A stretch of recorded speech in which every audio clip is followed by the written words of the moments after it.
Escrevi, então, a Mário Cabral, em julho de 1977, uma longa carta, até hoje não publicada, e que reproduzirei na íntegra no corpo mesmo desse diálogo.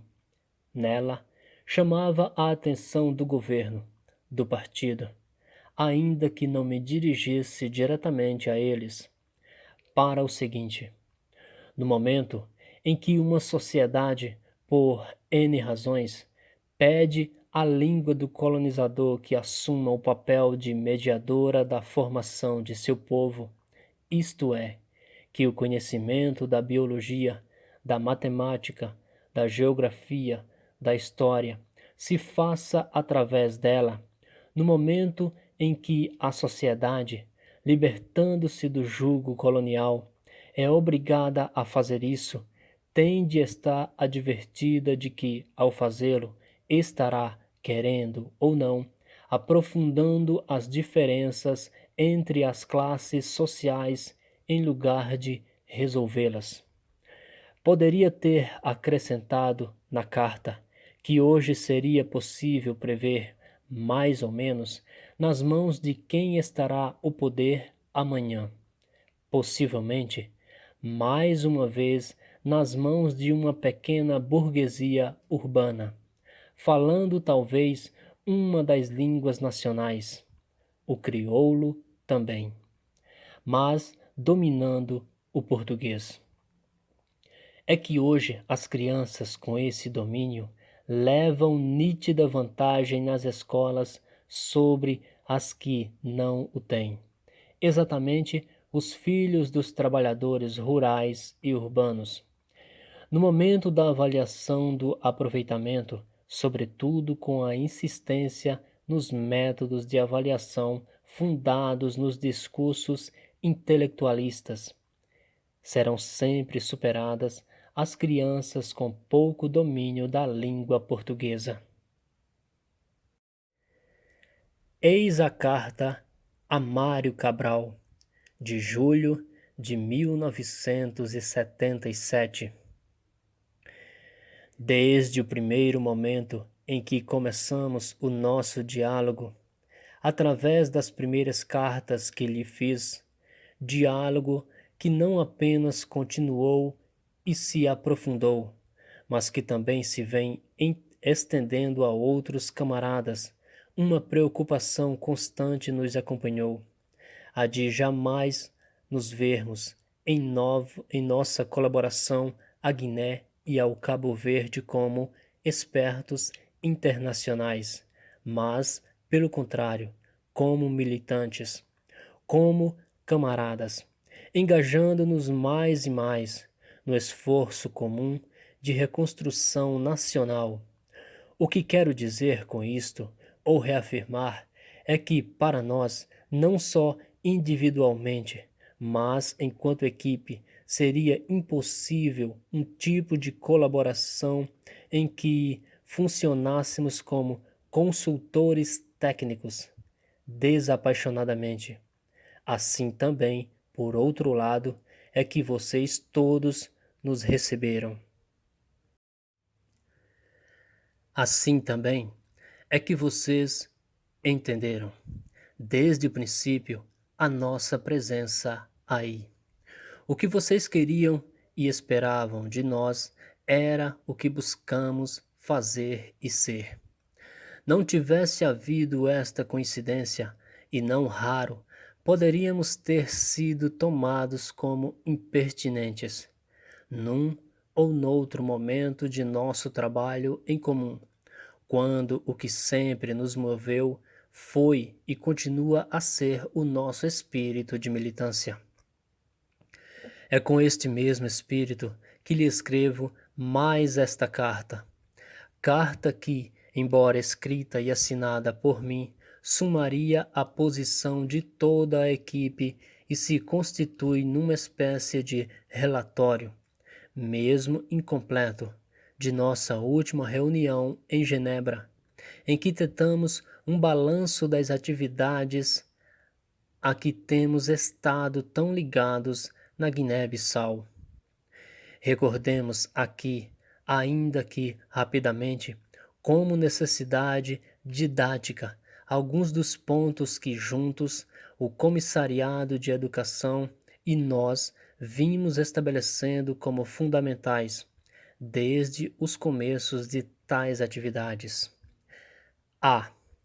A alfabetização de adultos, como toda a educação, é um ato político, não podendo, por isso mesmo, ser reduzida ao puro aprendizado mecânico da leitura e da escrita. B.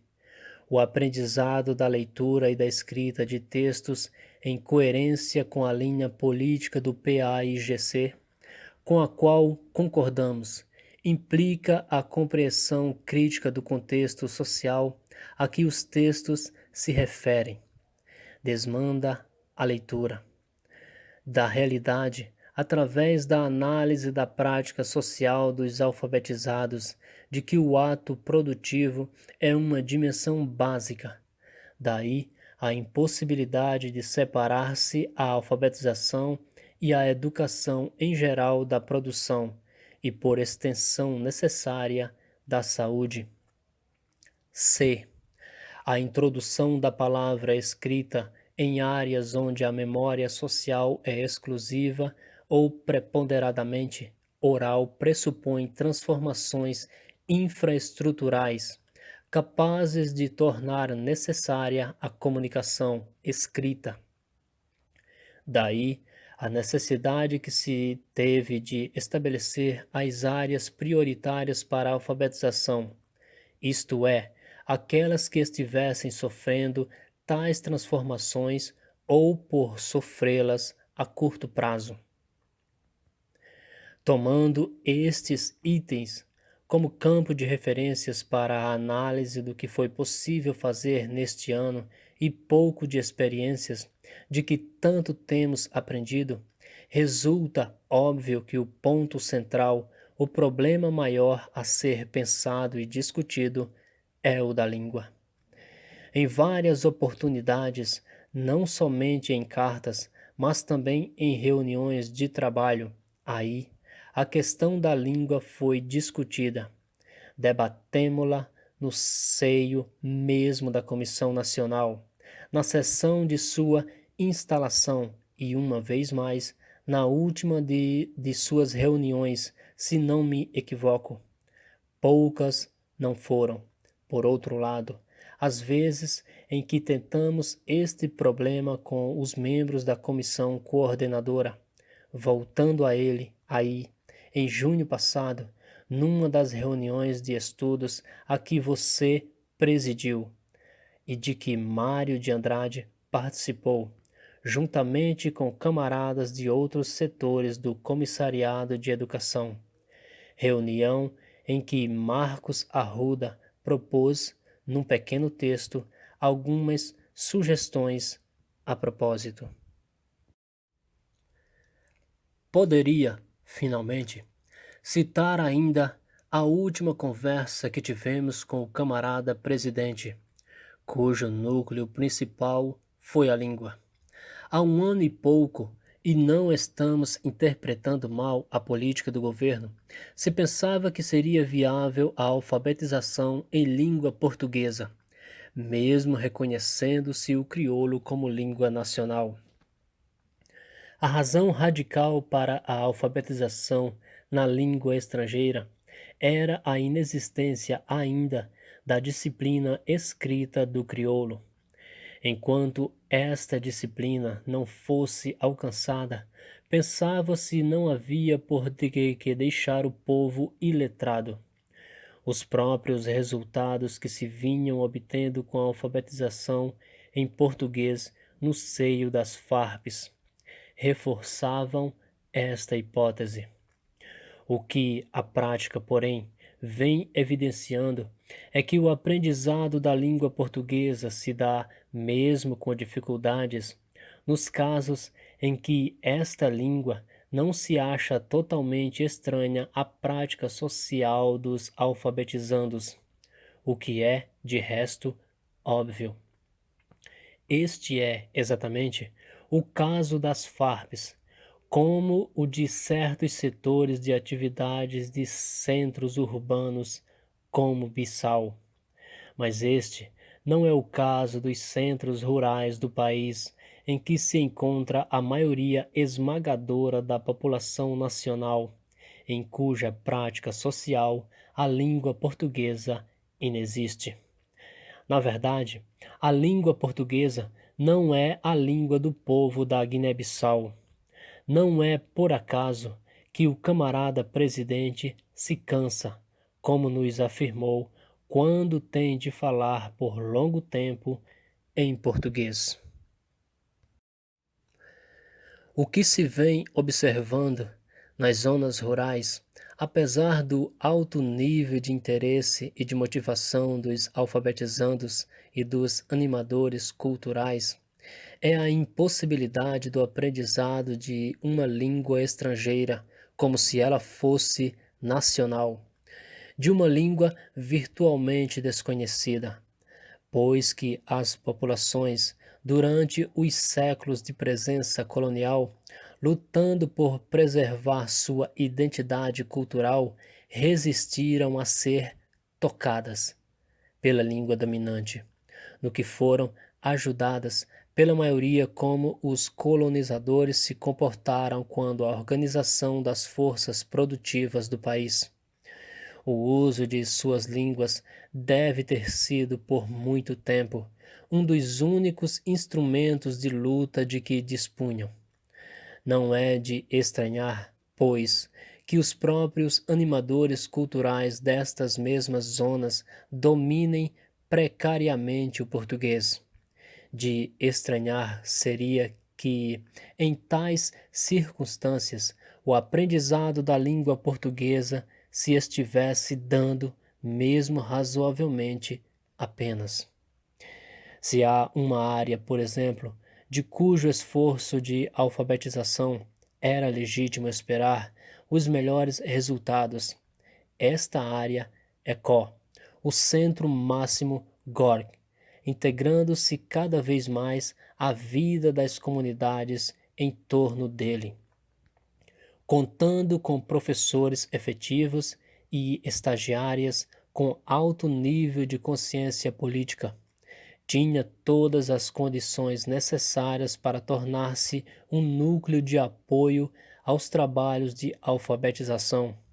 O que se observou, porém, ao longo da experiência e se comprovou em junho passado com a avaliação feita por Augusta e Marcos Arruda, é que os alfabetizandos, durante os largos meses de esforço, não conseguiram fazer outra coisa senão uma caminhada cansativa em torno das palavras geradoras.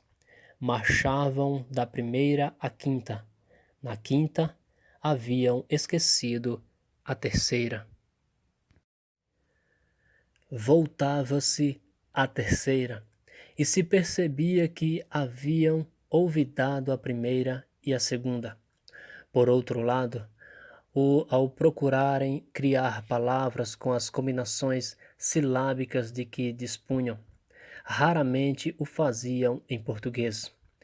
Eu mesmo tive a oportunidade de ver palavras portuguesas, mas cuja significação era outra completamente, pois era uma mancanha, que pensavam, por quê? Porque a língua portuguesa não tem nada que ver com sua prática social. Na sua experiência cotidiana, não há um só momento sequer em que a língua portuguesa se faça necessária. Nas conversas em família, nos encontros de vizinhos, no trabalho produtivo, nas compras no mercado, nas festas tradicionais, ao ouvir o camarada presidente, nas lembranças do passado. Nestas, o que deve estar claro é que a língua portuguesa é a língua dos tugas, de que se defenderam durante todo o período colonial.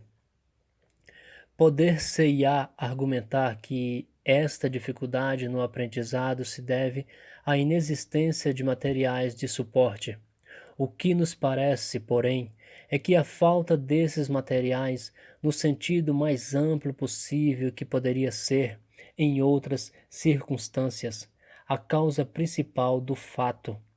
Nesta é puramente adjetiva.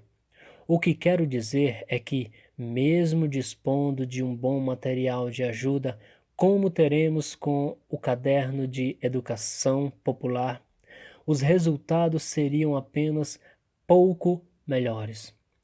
É que o caderno, enquanto material de suporte em si, não é capaz de superar a razão fundamental substantiva da dificuldade, a ausência da língua portuguesa na prática social do povo.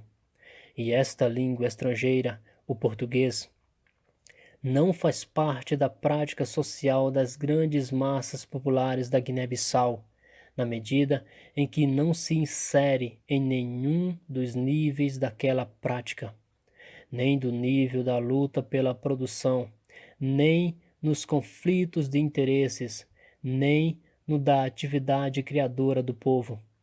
O aprendizado de uma língua estrangeira se impõe à pessoa ou a grupos sociais com uma necessidade quando, em pelo menos num desses níveis, este aprendizado se torna importante. Insistir, pois, em nosso caso, no ensino do português, significa impor à população um esforço inútil e impossível de ser alcançado. Não seria demasiado, pelo contrário, absolutamente indispensável, alongar um pouco mais estas considerações em torno da língua, no quadro da reconstrução nacional da criação de uma sociedade nova em que se elimine a exploração de uns por outros, de acordo com os ideais maiores que sempre animaram o PAIGC, ideais com a encarnação dos quais o PAIGC se veio forjado como vanguarda autêntica do povo da Guiné e Cabo Verde.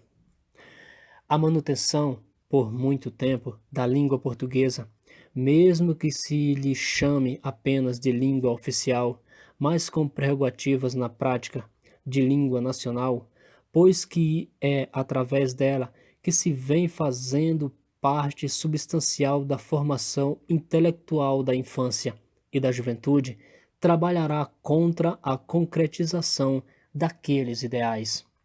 Sublinhemos que não pretendemos dizer com isso que o partido e o governo devessem ter suspendido todas as atividades educativas sistemáticas do país, enquanto não contassem com o crioulo escrito.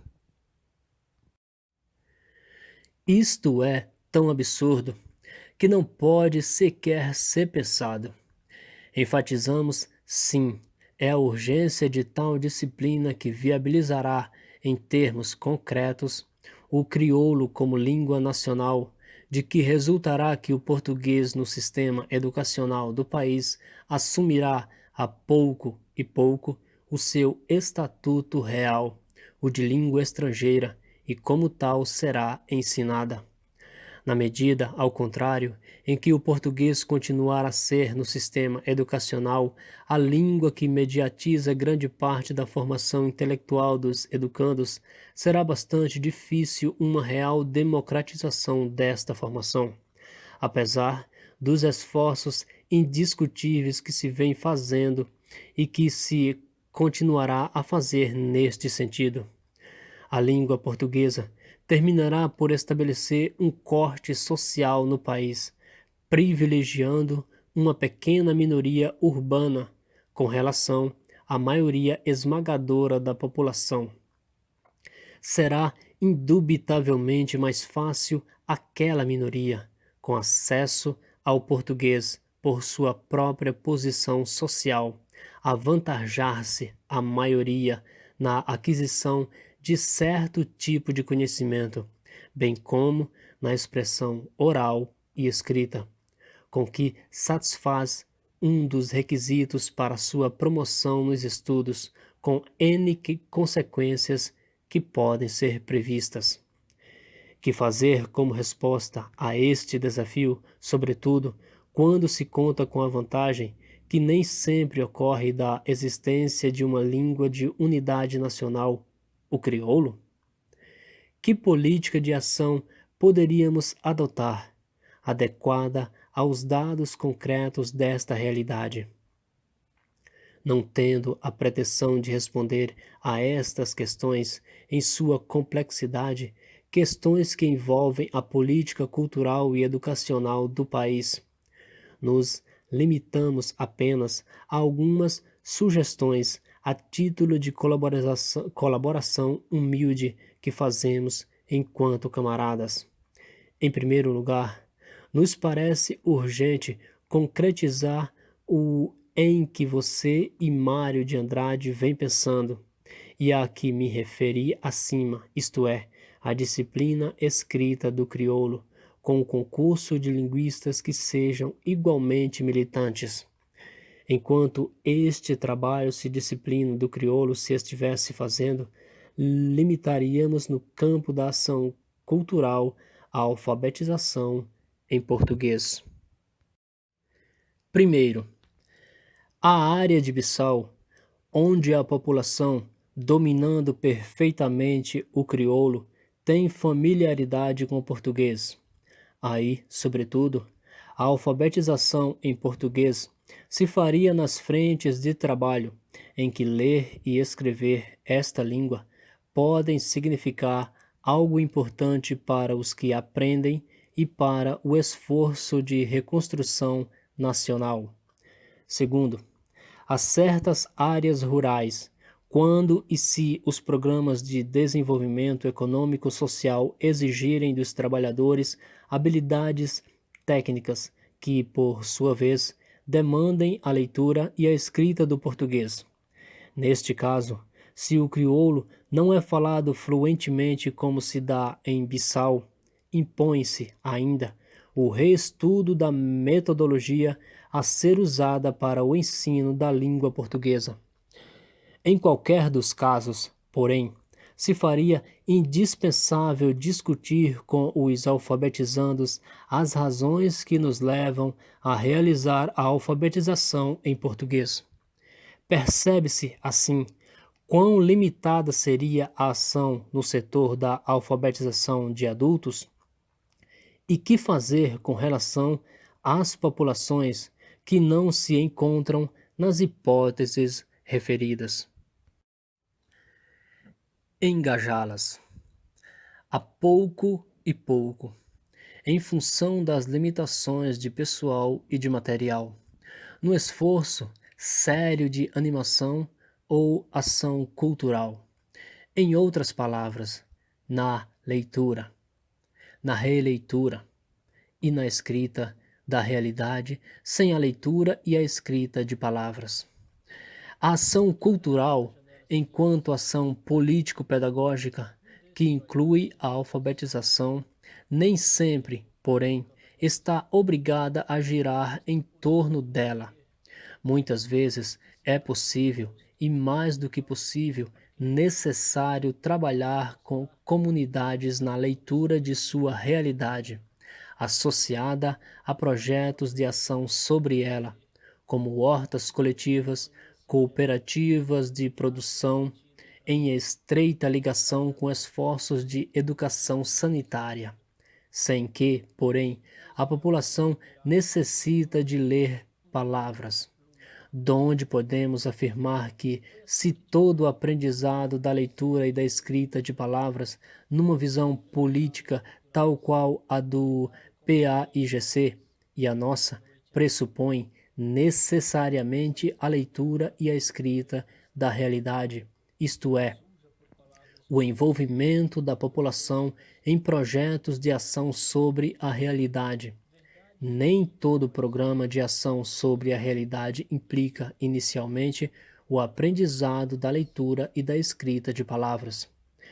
Visando a mobilização das populações, a sua organização para que se engajem em projetos de ação transformadora de seu meio, a ação cultural deve partir de um conhecimento preciso das condições deste meio, de um conhecimento das necessidades sentidas das populações, de que a razão de ser mais profunda nem sempre já foi percebida e claramente destacada por elas.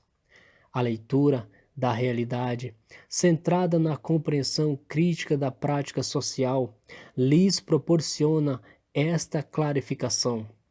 Não foi por acaso que um participante de excelente programa de ação cultural ou de animação cultural ou de educação popular, não importa o nome que se lhe dê, de Senegal afirmou: antes não sabíamos que sabíamos, agora sabemos que sabíamos e que podemos saber mais. Parece fora de dúvida que este camarada, que se vem apropriando de uma compreensão crítica do que é o conhecimento, de sua fonte, ao fazer aquela afirmação, não se referiu ao domínio precário que vinha exercendo penosamente sobre uma ou outra palavra geradora em português. Referia-se sim às dimensões da realidade que ele vinha desvelando com os outros no trabalho produtivo na horta coletiva. Um dos problemas que se colocam no momento no caso específico de Senegal é a resposta concreta à última parte do discurso daquele camarada, que deve expressar o nível de curiosidade não só dele, mas dos demais. Isto é, a resposta, traduzida em termos de ação e reflexão, ao que ele diz tão claramente: agora sabemos que podemos saber mais. O que se impõe é a definição com eles do que deve continuar-se como universo de conhecimento apontado no agora sabemos que podemos saber mais. Em outras palavras, delimitar o que se pode saber mais. Observe-se, por outro lado, o indiscutível nível de abstração teórica expresso no discurso, independentemente de não ser o seu autor alfabetizado. Ele parte da afirmação de que antes não sabiam que sabiam. Ao descobrir, engajados na produção de caráter coletivo, que sabiam, infere corretamente que podem agora saber mais, mesmo que não delimite o objeto a ser conhecido. O fundamental em seu discurso, no momento em que o fez, era a afirmação geral em torno da possibilidade real de conhecer mais. Não há dúvida de que seria interessante se esforços de ação cultural como o de Senegal, para falar só neste, pudessem já incluir com êxito a alfabetização. Independentemente dela, contudo, Senegal se afirma cada vez mais hoje a nível nacional na Guiné-Bissau. E se afirma não porque os participantes dos círculos de cultura tivessem chegado a poder escrever e ler pequenas frases em língua portuguesa, mas porque, em certo momento da inviável aprendizagem daquela língua, descobriam o possível, o trabalho coletivo, e foi dando-se a esta forma de trabalho com a qual começaram a reescrever sua realidade e a relê-la, que tocaram e despertaram a comunidade toda, e tudo indica poderão tornar Senegal um caso exemplar. Nenhum texto, nenhuma leitura mais correta poderiam ter sido apresentados no encerramento da primeira fase de atividades dos círculos de cultura de Senegal, de que o camarada Mário Cabral participou, do que a horta coletiva, do que a presença atuante de uma população engajada no empenho de reconstrução nacional. Senegal é já um exemplo concreto, incontestável, do muito que se pode fazer no país através da ação cultural sem a alfabetização, É uma fonte riquíssima de aprendizagem, de capacitação de novos quadros. Parece-se-nos que em Có, onde se encontram, como se sabe, condições altamente favoráveis, se poderia tentar uma segunda frente de ação cultural, integrando-se saúde com agricultura, mesmo que se pudesse ter como ponto de partida a saúde. Para isto, procuraríamos elaborar um manual sobre educação sanitária, dirigido aos animadores e contendo as noções mais elementares sobre como pode a comunidade, pelo trabalho coletivo e pela transformação do meio, melhorar a sua saúde e prevenir doenças. Um anteprojeto deste manual, elaborado aqui em suas linhas gerais, seria levado em setembro a Bissau, onde, se aceita a nossa proposta, seria revisto pelos especialistas nacionais e, em seguida, mimeografado. Em outubro, se faria a capacitação dos animadores e se começaria o programa em seus primeiros momentos. O desenvolvimento da experiência, a ser bem acompanhada e permanentemente avaliada, serviria para aperfeiçoar a formação dos animadores, testar e melhorar o manual e desafiar a inventividade de todos, no que diz respeito à criação de novos materiais de apoio, de novas formas de linguagem adequada à realidade com que a comunicação se faça mais eficientemente. Se tratasse de área cuja população se achasse pouco trabalhada no ponto de vista político, outro procedimento inicial teríamos de ter. Todos sabemos, porém, o que vem representando a atuação do Centro Máximo Gork junto às populações das tabancas de Có, bem como o papel que junto a elas tem jogado também o comitê do partido.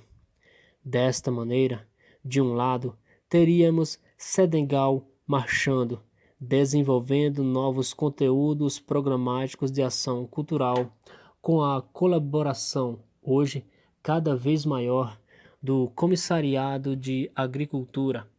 Aqui o de saúde se juntará de outro, o projeto de Có e ambos, como disse antes, constituindo-se como fontes de experiências e centros dinâmicos para a capacitação de quadros a trabalhar em programas de outras áreas. Estas são, em linhas gerais, amigo e camarada Mário Cabral, as considerações que gostaríamos de fazer chegar a você, um mês antes da ida aí de Miguel, Rosisca e Cláudios. Com um abraço fraterno de Elza e meu, a camarada Beatriz e a você, ao qual a equipe toda junta o seu também. Paulo Freire.